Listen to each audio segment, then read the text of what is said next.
afternoon, ladies and gentlemen. Happy Memorial Day weekend.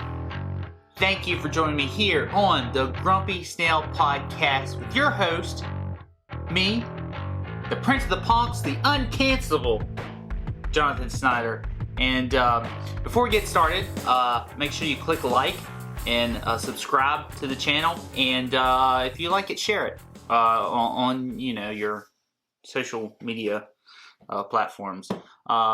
You can comment down below if you like, or you can send me an email at grumpysnailpodcast@gmail.com. Yep. I just want to let everyone know that I am not a YouTube partner. I have no plans to ever be a YouTube partner. This channel is not monetized. So if you're seeing ads on this on these videos, they're not mine, they're YouTube's. I do not support YouTube. Me being putting content on YouTube is YouTube's benefit. It's bringing people to YouTube to see YouTube's other stuff. There's no reason for them to be putting ads on my videos, and they are. So, we'll be looking at other platforms to put this content on, as well as YouTube's. But remember, if you're seeing ads, I didn't put them there. They're not mine. They're YouTube's, right? All right. I got that out of the way. What is a woman? Huh? Do you know who Dave Shipman is? All that, and of course, John Cena coming up. But first, let's go to that first sponsor, Coke. Do you like Coke? Well, then you're gonna love this. Coca-Cola is getting political, attacking Georgia's popular voting law. Why? To distract from years of dismal sales, terrible 2020 results, reports suspecting they benefited from forced labor in China. Coca-Cola products are poisoning America's youth and worsening the obesity epidemic. So the company tried funding phony science to minimize the harms, but they got busted. James Quincy, Coca-Cola. Stop poisoning our children. Serve your customers, not woke politicians. Yeah, so after our short little discussion last week about ladies and gentlemen, I kind of got thinking a little bit, what exactly, I mean, can you define a woman? Can you look up the definition of a woman? Can we define a woman nowadays?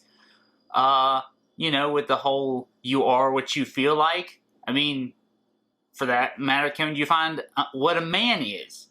What is a man or a woman? Well, Will Witt at PragerU did this video, and take a look.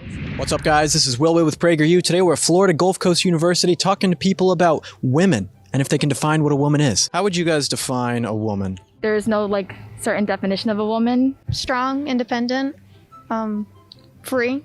Anybody who identifies himself with the term a woman. Strong-willed, independent, just succeeding in life, trying their best. Yeah. Submissive. Let me see. I don't think a woman has to be feminine specifically. I think a woman can be anything they want. They're beautiful, sweet, sensitive creatures, but, I think they're pretty great, Yeah. I agree. Do you think that there are genetic or biological characteristics that define a woman?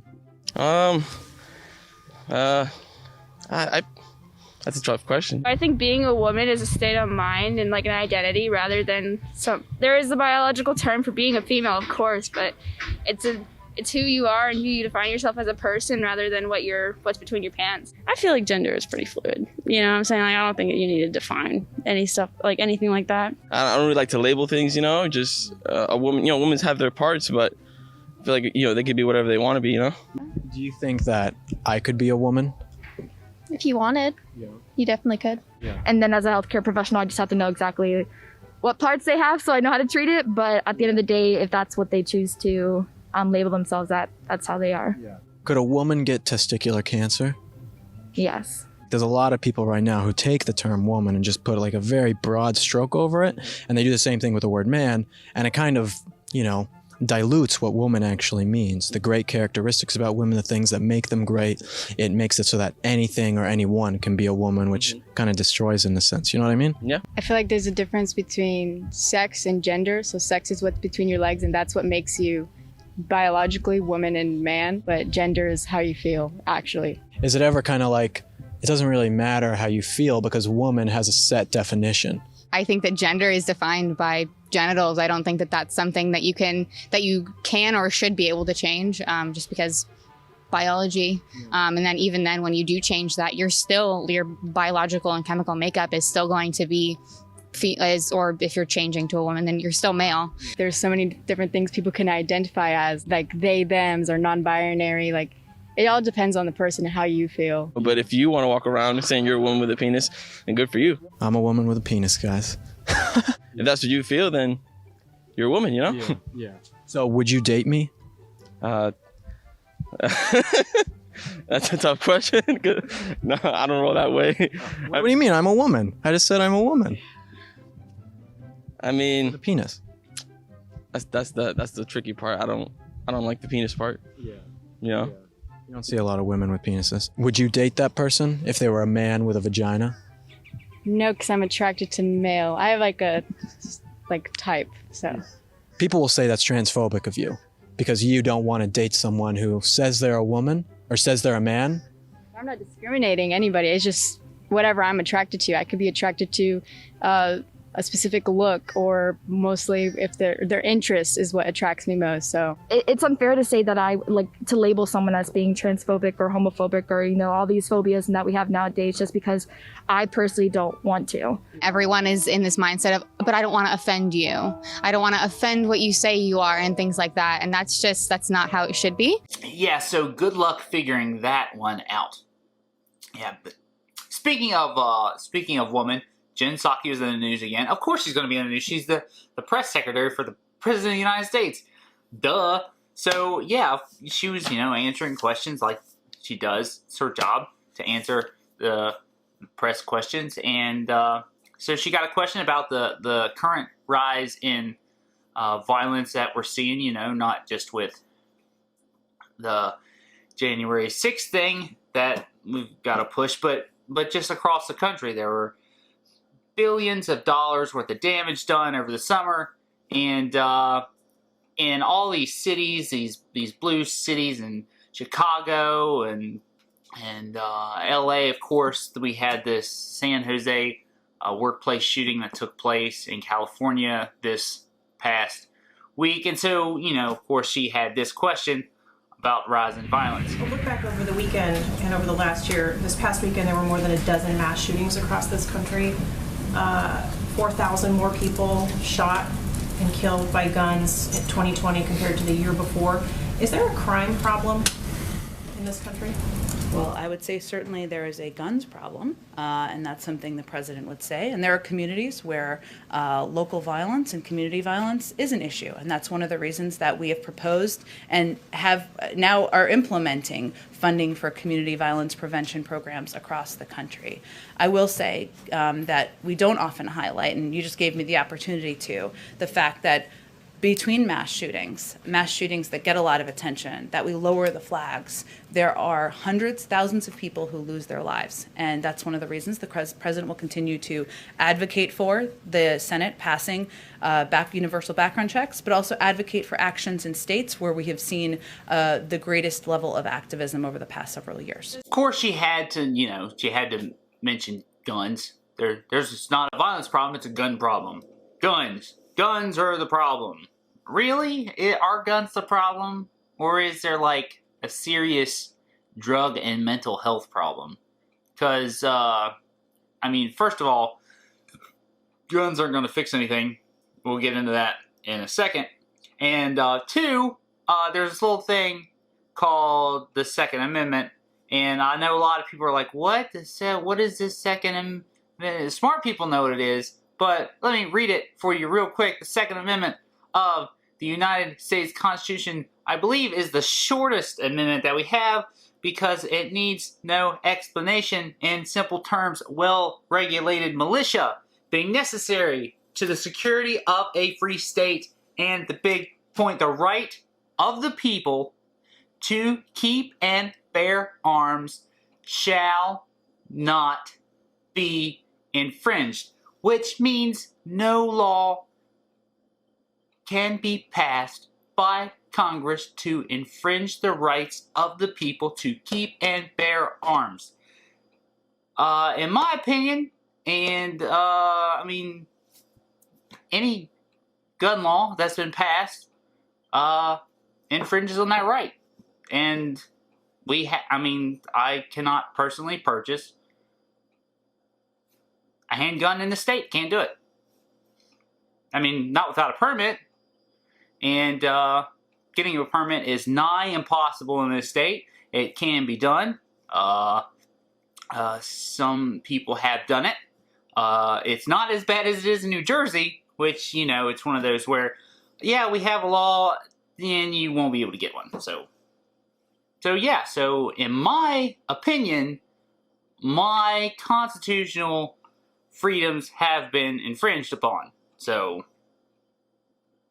what would you do if your freedoms have been infringed upon?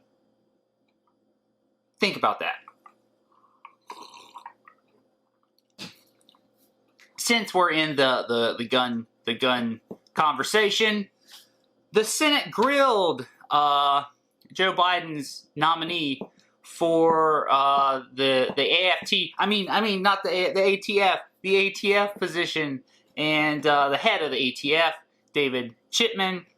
And we're going to go ahead and show a couple of those interactions in the Senate, of course, starting with Ted Cruz. We'll start with him. Mr. Chipman, a minute ago, Senator Whitehouse asked you if any of your views on guns are out of step with the majority of the American people. The AR-15 is one of, if not the most popular rifle in America. It's not a machine gun. It's a rifle. Your public position is that you want to ban AR-15s. Is that correct?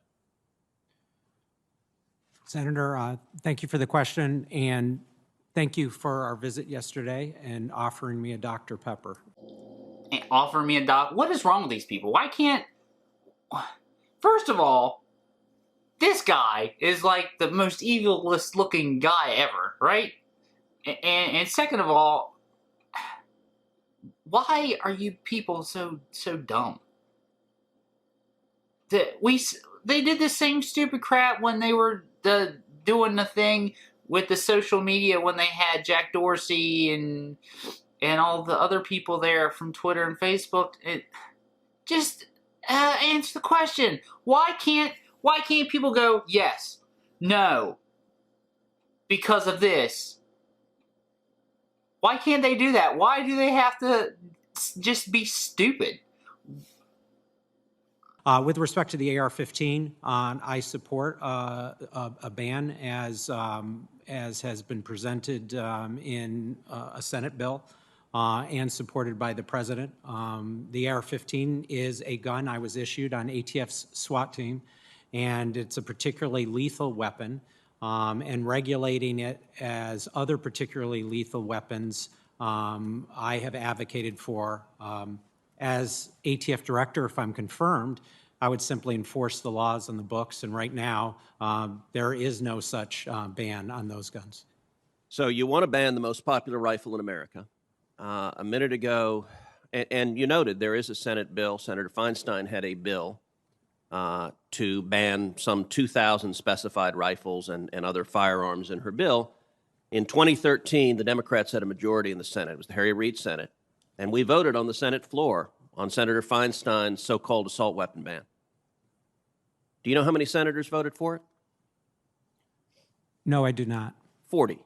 60 voted against it. So in a Democratic Senate, a supermajority voted against a ban. Now, part of the reason they voted against the ban, as you're aware, is during the Clinton administration, there was a ban in effect. The Department of Justice studied the effect of that law and discovered that it had no measurable impact on violent crime. Is that right? First of all, no. The reason that they voted 60-40 is because 60 people have read the Constitution and 40 people have not. Senator, I did enforce this law for 10 years as an ATF agent.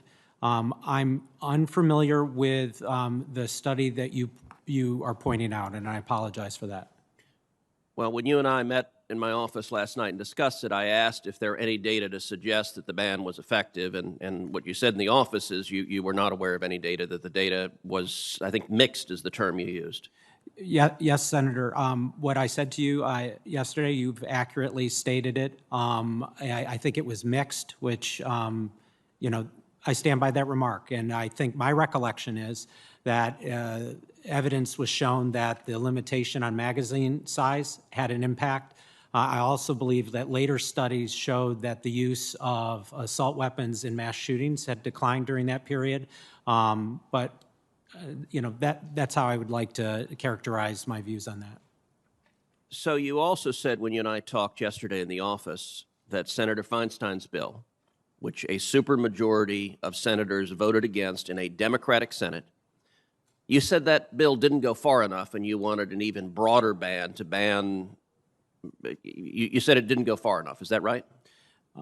Senator, thanks for that question and the ability to clarify. What I did say is that Senator Feinstein's bill did not address those firearms that are currently in the possession of Americans. And then I did share with you my view as an advocate, which would be quite different than someone actually enforcing the law in the books, that those firearms could be treated under the NFA and regulated that way, which would deal with those currently in the possession of Americans. So when you say it didn't go far enough, you mean that you don't just want to ban the manufacturer of those rifles, you don't just want to make it illegal to sell those rifles, but you want to actively have government go after the people who currently possess firearms, and if they don't register and submit to all of the onerous restrictions of the National Firearms Act, presumably confiscate their weapons? Senator, what I've said publicly is that as an advocate, I prefer a system where the AR-15 and other assault weapons are regulated under the National Firearms Act. All right, so there you go. There's questions by Ted Cruz. Let's see what other senators had to say. I believe Senator Cornyn referred briefly to a statement that I independently found concerning, a statement that you had posted on Reddit back in 2019 when you said, quote, "While at ATF, I conducted studies involving people who failed background checks to determine how many later committed crimes with a gun. Many did. This is a perfect opportunity to arrest people before committing crimes rather than responding after the fact," close quote. So we're Minority Report now, so we're going to arrest people before they commit crimes. We're going to arrest people that have not committed crimes. That's who Joe Biden has nominated? Even before you get to the Second Amendment, this violates our most fundamental rules of due process, talking about a desire to arrest people before committing crimes rather than after the fact. It's not how our criminal justice system works. And if that's how you view people, that is concerning to me. Now, this is compounded by other comments you've made that, to me, reflect a certain degree of disdain toward gun owners, and in particular, new gun owners. On April 3rd of 2020, just over a year ago, you gave an interview with Cheddar News, and you were talking about increases in gun sales, especially first-time gun owners who had decided to purchase a gun for the first time during the pandemic. In the interview, you openly mocked first-time gun owners, saying that they were, quote, more like Tiger King, and then advising them in quite a mockery to hide their gun, quote, behind the cans of tuna and beef jerky they have stored in a cabinet, and only bring that out if the zombies start to appear, close quote. When I first saw this, I watched the clip and I read the clip several times, hoping that I was missing context, hoping that there was something else there that would make this less troubling. It concerns me that you, as the nominee to be the director of the ATF, would have such a flippant and, if I may say so, utterly condescending attitude toward first-time gun owners in this country. I say this as a former federal prosecutor, one who worked with ATF agents and agents from many other agencies. This is a troubling, flippant attitude for somebody who's going to head this agency. Now, you may find it interesting to learn that a survey of federal firearms licensees conducted by the National Shooting Sports Foundation shows that retailers supported the highest average percent increase in sales to Black Americans during the first half of 2020, with large increases also to women and to Hispanic Americans and Asian Americans as well. So why would you choose to insult so many of your fellow Americans with a statement like this, based on the fact that they purchased a gun? Senator, thank you for allowing me the opportunity to address both of these comments that I believe were misunderstood and taken out of context. I'll start with the first. When I was talking about the prosecution of people who had lied and tried to buy a gun, clearly those people who lie and try have committed a serious federal felony. And what I suggested is if we did research, we could determine which of those people were most likely to later commit some violent crime. And I do believe it would be ATF's mission, that of prosecutors, to prosecute those people who committed a serious federal felony before, striking again and killing someone. With respect to the other quote, I'll just say briefly. So are you saying that what you in fact meant was before committing other crimes and after committing a predicate crime? Is that what you're telling me that you meant when you said this is a perfect opportunity to arrest people before committing crimes rather than responding after the fact? Is that what you meant? Senator, thank you for the question, and thank you for the opportunity to clarify. What I said was that I think that in certain circumstances, it is absolutely the mission of ATF to arrest people for lying on a federal firearms form, a 5-year felony. Right, because that's a crime. That is a crime. And it's the one I was speaking about in the quote that you were saying, sir. Okay, but you said before committing crimes. Before committing an additional violent crime, which is something I was seeing at ATF, that people would lie and try and then go through other means, acquire a gun and hurt someone. Okay, so that statement was sort of in invisible brackets? Is that what you mean? Or is that just what you're saying that you meant? At the time, I did my best to communicate, and clearly, as exampled here, I fell short. I will try to do better. Okay, how about the other statement?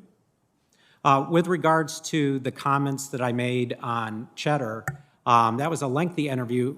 What I was trying to use is self-depreciating humor. The person who had a gun storm behind his tuna and beef jerky was me. And I was saying that all of us were acting in new ways as a response to COVID. And I thought that people should be very clear that when they bring a gun in their home, they need to be properly trained. So again, we have oftentimes the ability to talk to the media. Sometimes that's taken out of context, and I'm sorry for any confusion I made when I was trying to point out the fact that sometimes bringing a gun into your home if you're untrained is a particularly dangerous thing to do. And of course, this one. Mr. Chipman, you testified to Senator Lee that it's a serious felony to lie on a background check application. I agree. The ATF form 4473 asks, are you an unlawful user of or addicted to any drug or uncontrolled substance? If an applicant checks yes, they cannot purchase a firearm. On March 25th, Politico reported that Hunter Biden, President Biden's son, applied for a handgun that was later thrown in the trash and had to be recovered by Secret Service agents in 2018. Politico reported that Hunter Biden completed this background check and answered no to the question of whether he was an unlawful user of or addicted to any drug. Hunter Biden has since published a book and gone on a nationwide book tour, conducting numerous interviews, stating that he was, in fact, very much addicted to drugs at the same time that he purchased this firearm. This would mean that by his own admission, Hunter Biden lied on that form and, by your earlier testimony, committed a serious felony. Should Hunter Biden be prosecuted for breaking this law? They brought Hunter Biden back into this. Senator, thank you for your question. If I'm confirmed as ATF director, it will be my responsibility to enforce all federal laws without political favor. I do not know any factors in this particular case, but I am familiar with the press account of it. Well, my understanding is the statute of limitation is only 5 years, and that this happened in 2018. Mr. Biden is obligated to keep a record of that form for up to 5 years himself. So this should be a fairly easy case to investigate. Can I get your commitment that if you are confirmed, you will in fact look into this matter and refer it for prosecution if you find that Hunter Biden violated the law? Senator, what I will assure you is that if ATF director, I will ensure that all violations of law are investigated and referred. I'm not sure that it has not been investigated. Well, I hope it has, and if the facts are as clear-cut as they appear to be, based on Mr. Biden's own admission, I would expect to see criminal charges forthcoming. But I would say that when a case is as high-profile as this, if there is not an answer for the American people and public, it severely undermines the confidence in our gun laws, as well as the ATF and the Department of Justice, if there are not criminal consequences. I want to turn to a second matter now, Mr. Chipman. You have called for an assault weapons ban. I have a simple question for you. What is an assault weapon? Senator, an assault weapon would be, in the context of the question you asked, what Congress defines it as. So you're asking us to ban assault weapons. We have to write legislation. Can you tell me what is an assault weapon? How would you define it if you were the head of the ATF? How have you defined it over the last several years as your role as a gun control advocate? Senator, if I'm confirmed as ATF director, my recollection is the only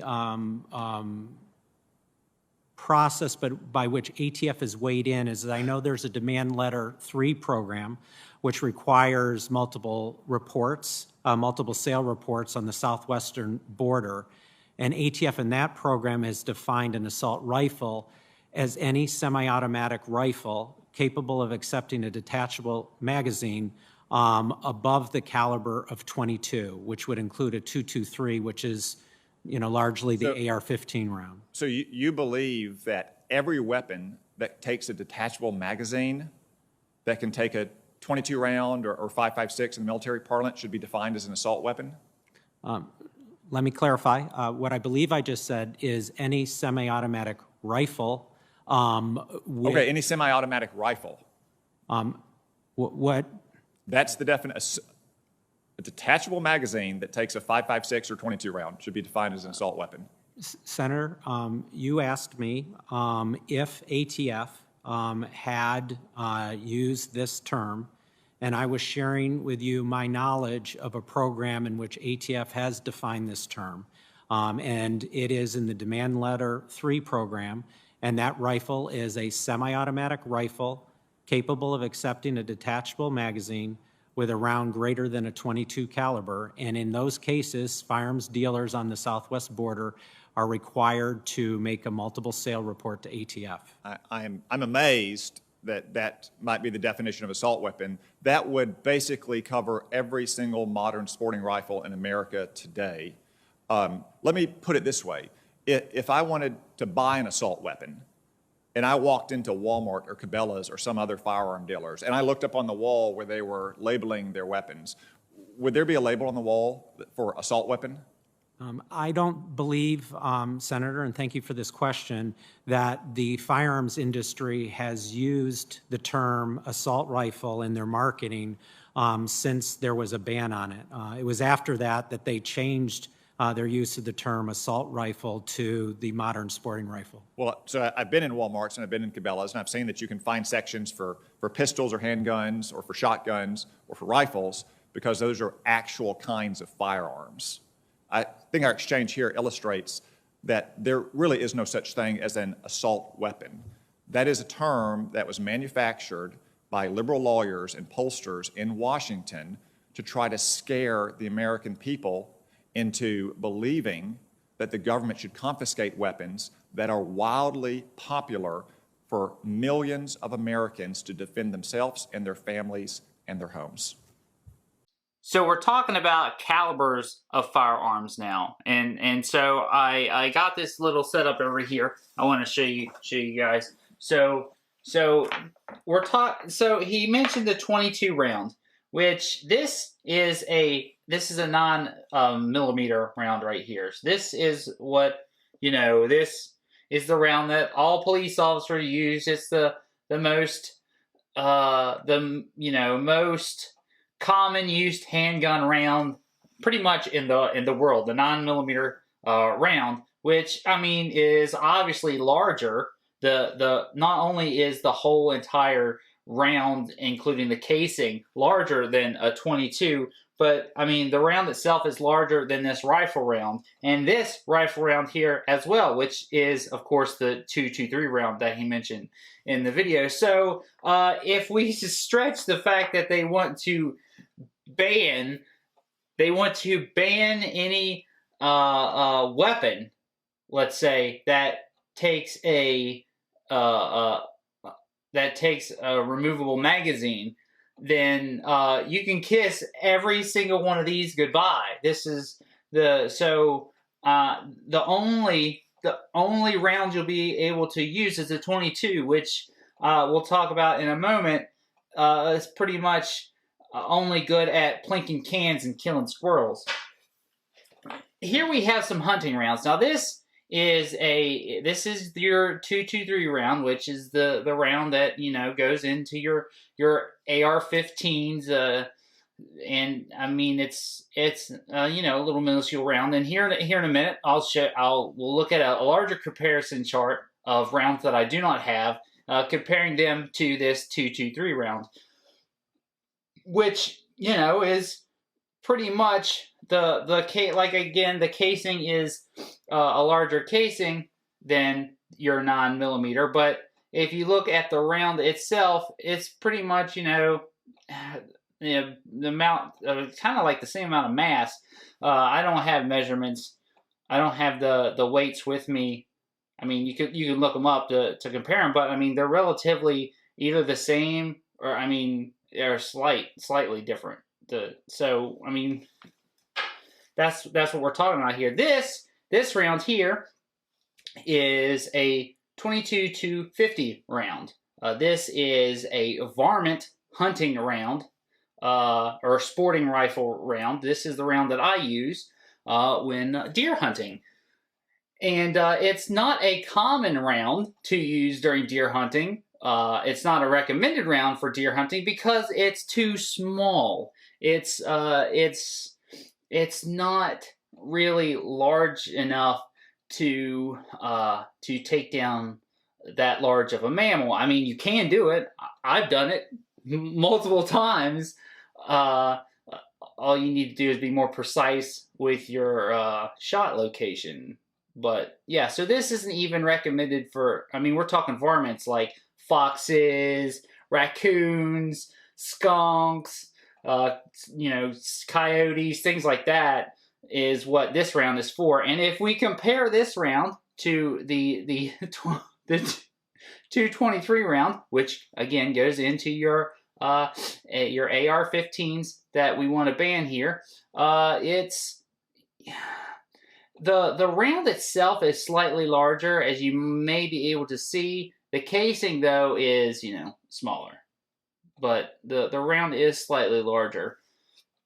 But if we look at this picture here, comparing all the round sizes, you'll see that I mean, where the 223 is compared to the 22-250, it seems like there's a much larger difference than what I showed you, but they're still side by side. One is slightly bigger than the other one, and of course, if you look at it, it's like a varmint round. It's a small predator round. We're talking coyotes, bobcat, mountain lion. It's a small mammal round. It's not large enough round for hunting deer. It's not as big as the 243 round, the 30-30 round, 30-06. And it's not even this as your 308 rounds. All those are popular hunting rounds, and they're all larger and therefore more devastating in killing whatever the target is of a firearm. And so I don't know, this whole caliber round, the rounds larger than a 22. I don't. If I were to bring in a 44 caliber or 45 caliber or 50 caliber black powder round, all of those are larger than these rounds that I showed. I mean, much larger and have much higher stopping power. And not only would those not be regulated by any assault weapons ban, but they're not even registered under the NFA or the ATF. You could buy a black powdered firearm right off the internet, and they'll ship it right to you because it's not regulated as much. You know, because you have to pour powder, you have to measure the powder and pour it out and put it. That they can be less accurate and in some situations much more dangerous.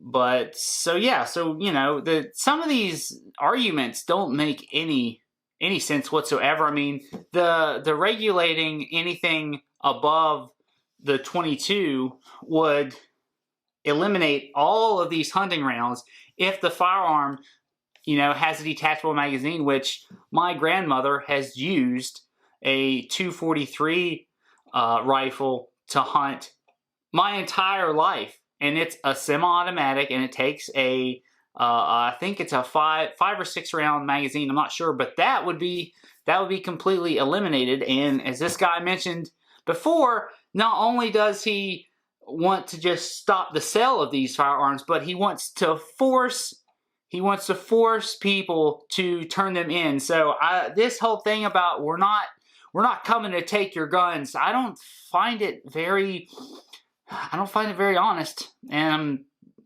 it just doesn't sound that way.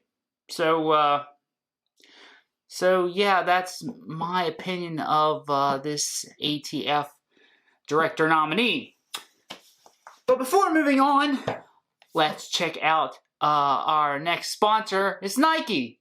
Do you like Nike? And you're gonna love this. Nike is constantly political. Why?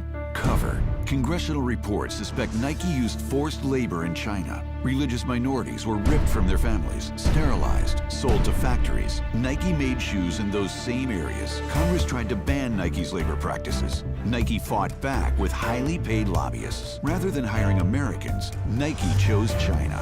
John Donahoe, Nike.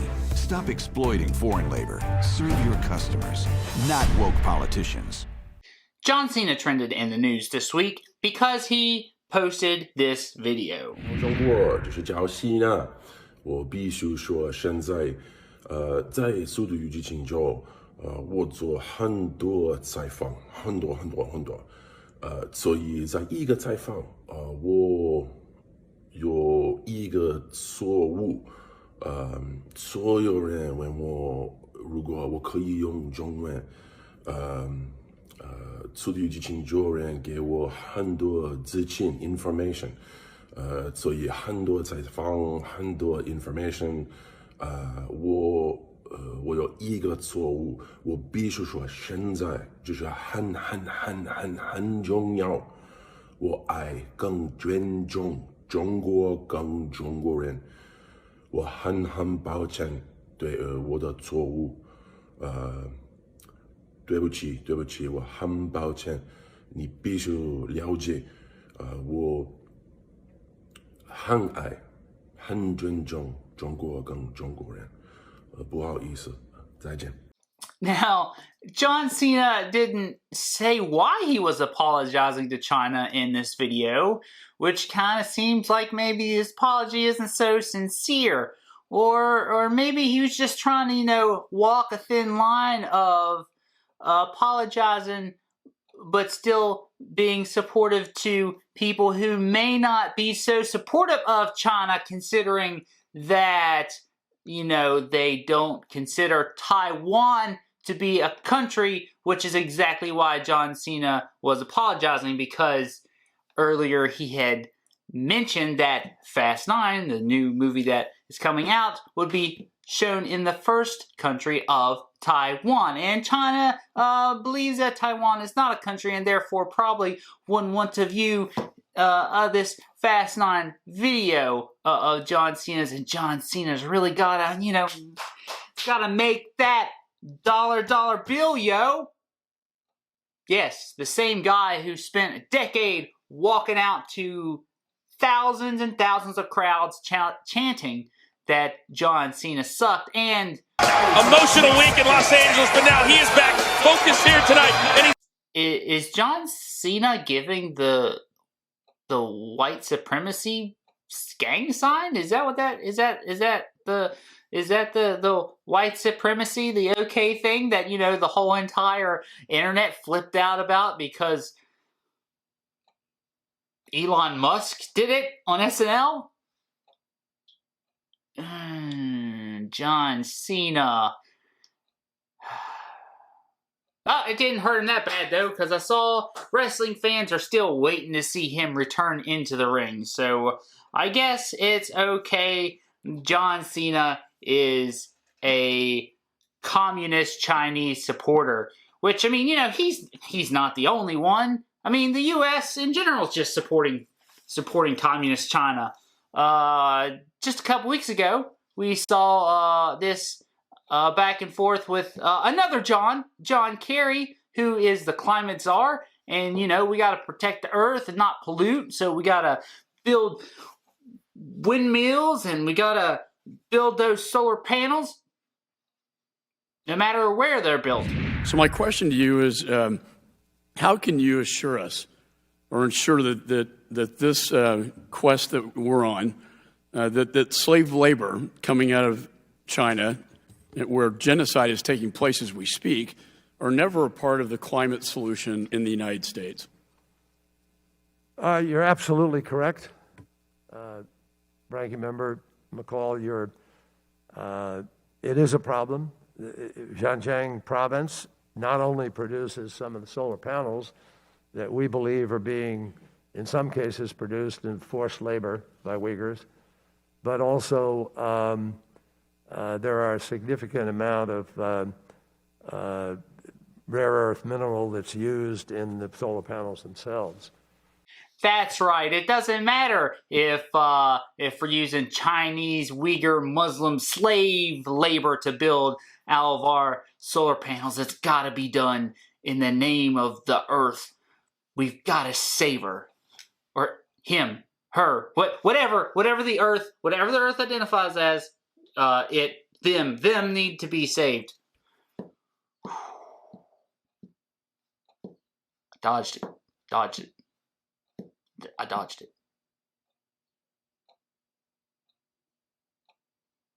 With that, we'll move to our final sponsor, new sponsor, American Airlines. Do you like American Airlines? Then you're going to love this.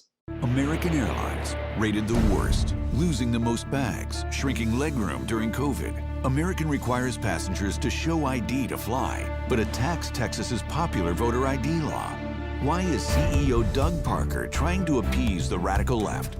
To distract from billions in taxpayer bailouts, from his $10 million payday, from Americans' record layoffs. Doug Parker, American Airlines. Serve your customers, not woke politicians. All right, before we wrap everything up, I want to talk for a second about this new book that I read, Bill O'Reilly's new book, Killing the Mob, with #1 selling. You can pick your copy up at Amazon or anywhere else where books are sold.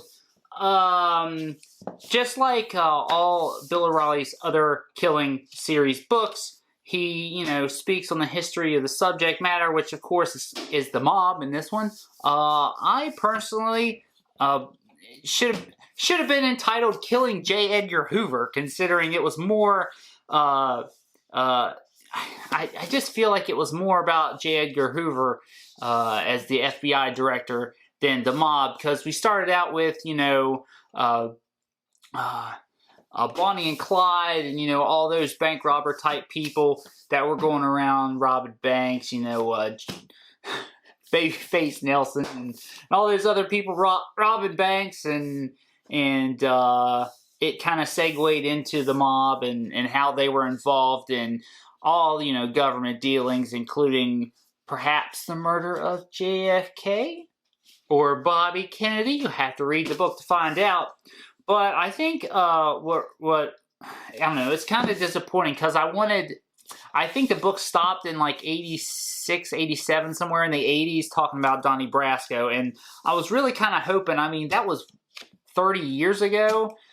There's so much has happened since then, and I kind of wish it would have kind of continued on, but it didn't. So, I guess I'll give it like 3.8 stars, kind of in the 4-star range. I didn't like it as much as some of the other Killing books, but yeah, that's my take on it. It's a nice read. It's very interesting. It's going to be things in there you didn't know about. So go ahead and pick your copy up today. So thanks for watching, ladies and gentlemen. Remember, if you like this video, click like. Make sure you subscribe, and make sure you share this on whatever social media that you'd like. If you have a comment, you can comment down below. If you want to send me an email, grumpysnailpodcast@gmail.com, you can send it there. Perhaps I'll read it here on the podcast. Stay tuned for another video on Wednesday, June the 2nd. So it's special. It's a special video. It's not a special video. It's just another video posted on Wednesday. And of course, we got the podcast next Sunday at 12 p.m. Drop in. Just like always, remember what we're celebrating this Monday. And thank you, ladies and gentlemen, for watching. Cheers and Godspeed.